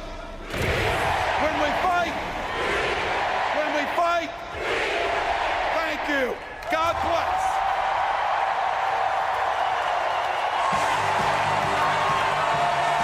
That is the former high school teacher, former football coach. A big part about what this election is about. Freedom. When Republicans use the word freedom, they mean that the government should be free to invade your doctor's office. Corporations free to pollute your air and water. And banks free to take advantage of customers. But when we Democrats talk about freedom, we mean the freedom to make a better life for yourself and the people that you love. Freedom to make your own healthcare decisions. And yeah, your kids' freedom to go to school without worrying about being shot dead in the halls. Look, I know guns. I'm a veteran. I'm a hunter. And I was a better shot than most Republicans in Congress, and I got the trophies to prove it. But I'm also a dad. I believe in the Second Amendment, but I also believe our first responsibility is to keep our kids safe.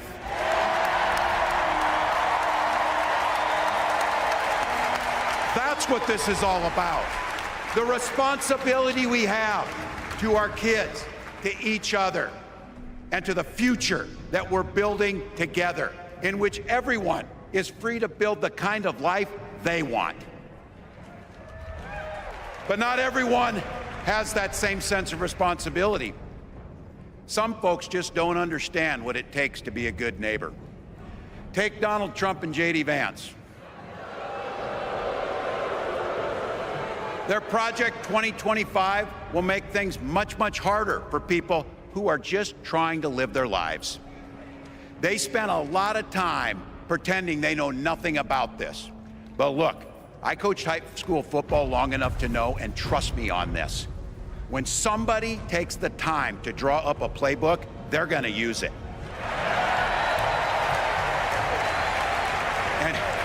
And we know if these guys get back in the White House, they'll start jacking up the costs on the middle class, they'll repeal the Affordable Care Act, they'll gut Social Security and Medicare, and they will ban abortion across this country with or without Congress. Here's the thing, it's an agenda nobody asked for. It's an agenda that serves nobody except the richest and the most extreme amongst us. And it's an agenda that does nothing for our neighbors in need. Is it weird? Absolutely. Absolutely. But it's also wrong. And it's dangerous. It's not just me saying so. It's Trump's own people. They were with him for 4 years. They're warning us that the next 4 years will be much, much worse.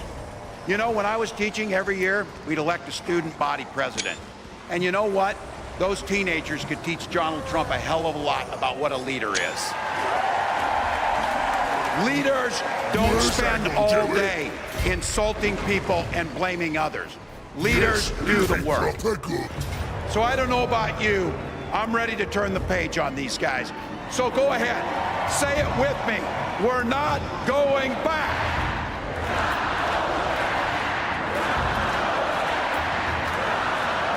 We've got something better to offer the American people. It starts with our candidate, Kamala Harris. From her first day as a prosecutor, as a district attorney, as an attorney general, as a United States senator, and then our vice president, she's fought on the side of the American people. She's taken on the predators and fraudsters. She's taken down the transnational gangs, and she stood up to powerful corporate interests. She has never hesitated to reach across that aisle if it meant improving your lives. And she's always done it with energy, with passion, and with joy. Folks, we've got a chance to make Kamala Harris the next president of the United States.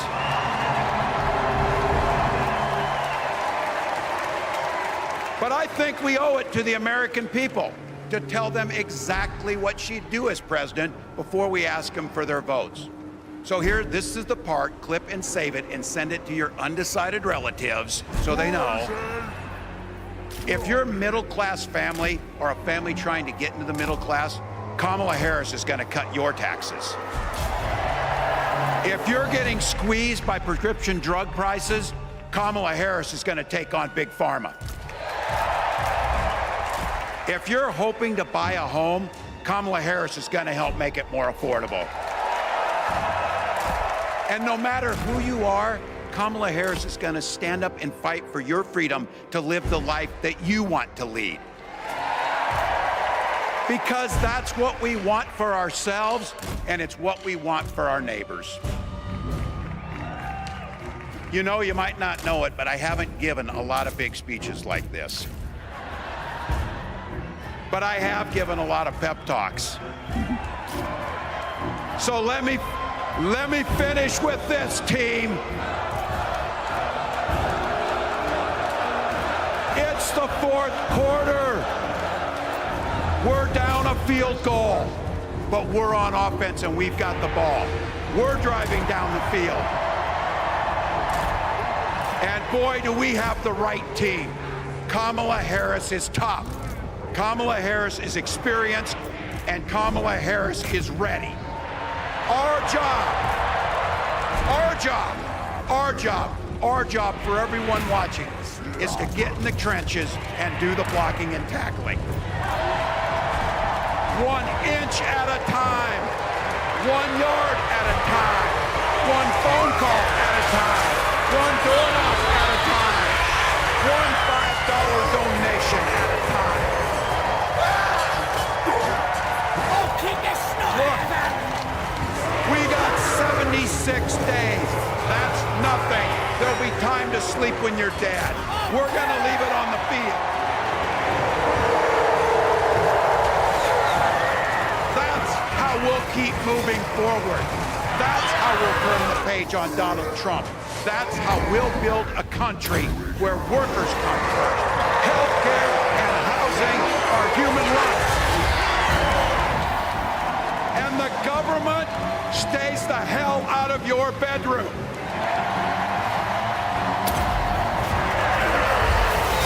That's how we make America a place where no child is left hungry, where no community is left behind, where nobody gets told they don't belong. That's how we're gonna fight. And as the next president of the United States always says, when we fight,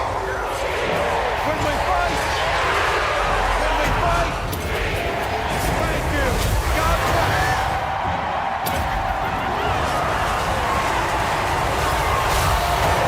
That is the former high school teacher, former football coach, former member of the U.S. House, and current governor of Minnesota, Tim Walz, accepting Democrats' nomination to be their vice president as Kamala Harris is running mate, being joined now by his closest family and friends, like when on stage. Amy Walter, it strikes me as we were listening to him deliver these remarks tonight, this is not a speech that he was planning on giving just a few weeks ago. Because he didn't know he was going to be vice president just a few weeks ago. Yes, that is very much the case. What I thought was so interesting about his speech tonight, you know, we talk about Bill Clinton as being the explainer-in-chief. I think that's what Tim Walz did tonight, explaining who she was, who he was, but also just those that simple message he had where he said, clip and save this, right? Here's what she believes in, here's what she's gonna do on prescription drugs, on tax cuts for middle class.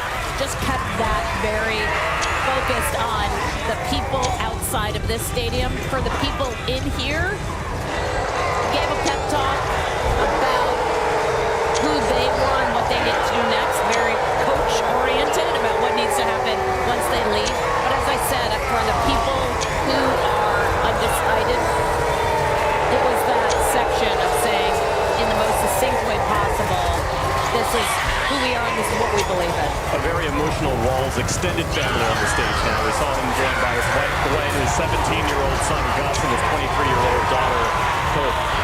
Judy Woodruff, your reflections on the evening. Well, he is the coach. I mean, this was the pep rally. That's what he said it was at the end. He got more specific than anybody all night long, I think, in terms of what Kamala Harris will do. He said she's going to cut the taxes. If you're in the middle class, you're going to protect your reproductive rights. And he ticked off several points. He said he's going to make buying a home more affordable. Most of this night was taken with folks talking about, frankly, values, about freedom, about truth, and frankly, about spiritual things, love and honor. So this was a very touchy-feely night, and I think it set up what he had to say really well. David, it was striking the ways in which Democrats tried to reclaim the mantle of patriotism this evening. Just going to say that when my son was going around canvassing for an environmental cause, the organizer said, don't go to houses with American flags up front because they're probably Republicans. And this was a lavishly patriotic night. And Waltz was emblematic of that, almost like a walking Norman Rockwell. We saw a lot of brilliant, very eloquent speakers. He's not that, but he's a guy we know. And he seems to have lived a life like most of us live.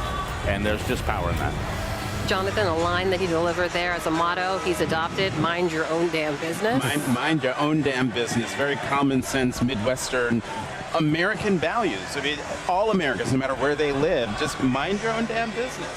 Am I allowed to say that? Well, we've said it now. Okay, we've said it. You know, I want to pick up on when David, the question was asking David about the mantle of patriotism. Governor Westmore didn't mention it in his speech, but in his run for governor, he made it his mission to reclaim the word patriotism for Democrats, because for too long Republicans had owned it, treated it as their own property. I've been looking at USA signs, people holding them up, and I will tell you, for years, when I would hear USA, USA chanted, particularly at Republican rallies, it felt menacing, because those folks made it clear that USA, I was not meant to be a part of it. And I think with Democrats holding up the signs, they're saying, no, USA applies to us. Freedom applies to us. Service to the country applies to us. Patriotism applies to us. This is our country too, and the other thing that makes this much more, celebratory is they're saying, and we want that for our fellow Americans too. So vote for Kamala Harris and Tim Walz so we can all do this together. Looking at the last 3 nights, I mean, help us understand the kind of foundation that has been set now for Kamala Harris's speech tomorrow night. Well, the one thing she needs to do is fill in the economic hole. That is still tonight. There is no, how are we going to have a growing economy? How are we going to have a growing economy? She has to do that tomorrow. Jonathan, final word in the last 2 seconds? Good night. Well, on that note, that does conclude our broadcast coverage of the 3rd night of the Democratic National Convention. If you're watching on YouTube, don't go anywhere. Our coverage continues with our friend in